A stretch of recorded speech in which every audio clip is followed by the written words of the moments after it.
नमस्कार बच्चों, मैं आपके उज्जवल भविष्य की कामना करती हूँ।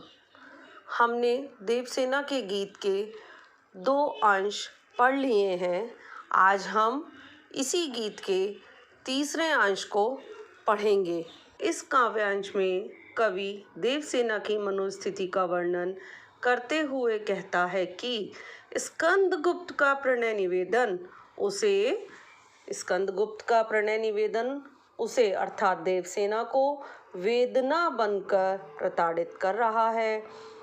चढ़कर मेरे जीवन रथ पर, कविता का अंश, पहली लाइन अंतिम अंश की, चढ़कर मेरे जीवन रथ पर प्रलय चल रहा अपने पथ पर। इसमें देवसेना कहती है कि मेरा जीवन रूपी रथ तो अब प्रलय की राह पर चल रहा है। प्रलय की राह पर अर्थात विनाश की राह पर चल रहा है।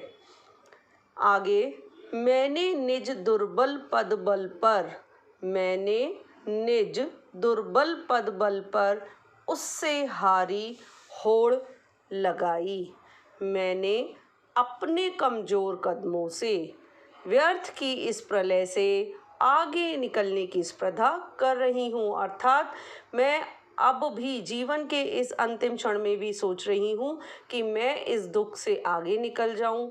वस्तुतः अब भी उसकी हार निश्चित है, यह जानते हुए भी कि देवसेना अपने जीवन में कभी भी दुखों से हार नहीं मानती। लेकिन अंत में वह कहती है कि क्या कहती है? लौटा लो यह अपनी थाती, मेरी करुणा हा खाती।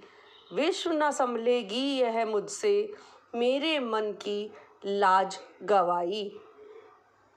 देवसेना वेदना और निराशा से भरे वचन से विश्व को अर्थात संसार को संबोधित करते हुए कहती है कि यह थाती, अर्थात थाती का क्या अर्थ है?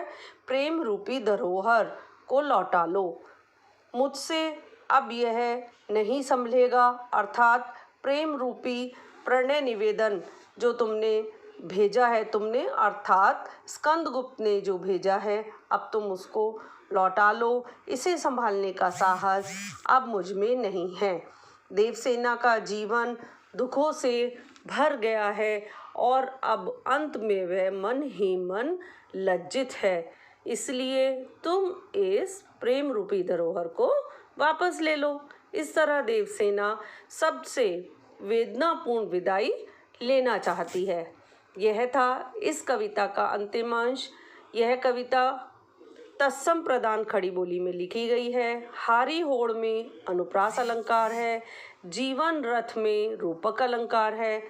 प्रलय चल रहा अपने पथ पर में प्रलय का मानवीकरण किया गया है।